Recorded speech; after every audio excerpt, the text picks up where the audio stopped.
Iran America की missile war अब शायद हिस्ट्री में कभी ना हो। हुई तो एटॉमिक वॉर होगी, दूसरा मुल्क दूसरे मुल्क पे एटम बम मारेगा और एक मुल्क ही बचेगा। रीज़न बड़ी सिंपल है, ईरान को बहुत मार पड़ी है, ईरान का शदीद इंफ्रास्ट्रक्चर तबाह हुआ है, अमेरिकन साइड पे भी शदीद नुकसान हुआ है, इजराइलियों को दबा के फैंटी लगी है, अरबों का इतना ज़्यादा नुकसान हुआ है वो बता भी नहीं सकता। और वो अपने मुल्क में हर दूसरे बंदे को पकड़ के डिपोर्ट कर रहे हैं, जो भी नुकसान रिपोर्ट कर रहा है। सबसे बढ़ के अरबों का वो भरम टूटा है कि हमारे मुल्क में अमरीकी बैठे हुए हैं, हमारी तरफ कोई उंगली भी नहीं उठा सकता।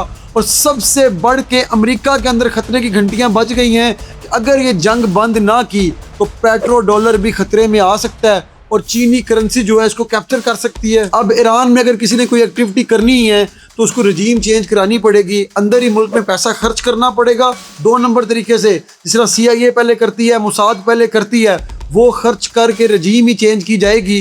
या जिस तरह पहला जनरल सुलेमानी को शहीद किया गया था उस तरह की एक्टिविटीज़ करनी पड़ेंगी, वरना सर ईरान से डायरेक्टली कोई भी अब पंगा नहीं लेगा।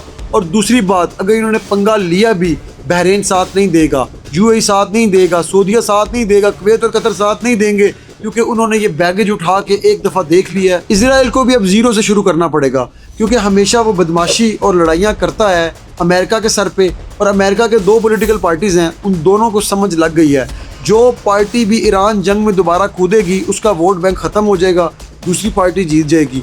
और जीती हुई पार्टी कभी भी ईरान पे अटैक नहीं करेगी, और हारी हुई आज के बाद यही लॉबिंग करेगी कि आइंदा ईरान से हमारी कोई लड़ाई नहीं है, ताकि दोबारा पावर में आ सके। इसलिए अब इजराइल भी ज़ीरो से शुरू करेगा और ईरान भी ज़ीरो से शुरू करेगा। वो अपनी हिजबुल्लाह को स्ट्रॉन्ग करेगा, जो उसकी प्रॉक्सीज है उसको स्ट्रॉन्ग करेगा, अपनी मिसाइल वॉर को स्ट्रॉन्ग करेगा। और सबसे बढ़ के अगर अब इनकी जंग हुई तो दोनों 1 on 1 लड़ेंगे, पीछे से जौन सा मुल्क जिसकी मर्जी मदद करे, लेकिन लड़ेंगे दोनों अकेले।